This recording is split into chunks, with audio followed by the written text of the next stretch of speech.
Mistake number 5, emotion দিয়ে trade করা। আমার আগের ভিডিওর পয়েন্টটা এটা ছিল যে আমাদের ট্রেডিং এ লস করার সবচেয়ে মেইন কারণ কি, সেটাই হচ্ছে ইমোশনের উপর কন্ট্রোল না করা। আমাদের ইমোশন যতদিন পর্যন্ত আমাদেরকে কন্ট্রোল করবে ততদিন পর্যন্ত আমরা মার্কেট থেকে জিরো প্রফিট নিয়ে বের হব, সবসময় ব্যালেন্স জিরো করে বের হব।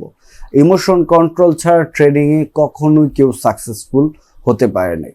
আপনি পৃথিবীতে যত সাকসেসফুল ট্রেডার দেখতেছেন সবাই সাকসেসফুল হয়েছে প্রথমে তাদের ইমোশনটাকে কন্ট্রোল করছে।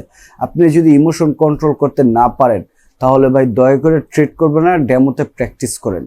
আর আপনি যত হাজার বা যত ভালো স্ট্র্যাটেজি জানুন না কেন, যতদিন পর্যন্ত আপনার ইমোশন কন্ট্রোল না করতে পারবেন আপনার এই স্ট্র্যাটেজির কোনো মূল্য নাই। প্রথমেই আপনাকে ইমোশন কন্ট্রোল করতে হবে। সো এখন কথা হচ্ছে এর থেকে বাঁচার উপায় কি। আমার আগের ভিডিওটা দেখেন, এখানে আমি এই ভিডিওর ডিসক্রিপশন বক্সে উপরে আই বাটনও দিয়ে রাখবো কিভাবে আপনি আপনার ইমোশনটা কন্ট্রোল করতে পারেন। লাইক এই ভিডিওতে শর্টকাটে কখনো ইমোশন কন্ট্রোল কিভাবে করবেন সেটা বোঝানো যাবে না, এটা নিয়ে একটা ডেডিকেটেড ভিডিও আমার চ্যানেল দেওয়া আছে। সো সেই ভিডিওটা দেখেন। আমি আবারও বলতেছি, উপরে আই বাটনে অথবা এই ভিডিও ডিসক্রিপশন বক্সে ইমোশন কন্ট্রোল কিভাবে করবেন সেই ভিডিওটা পেয়ে যাবেন।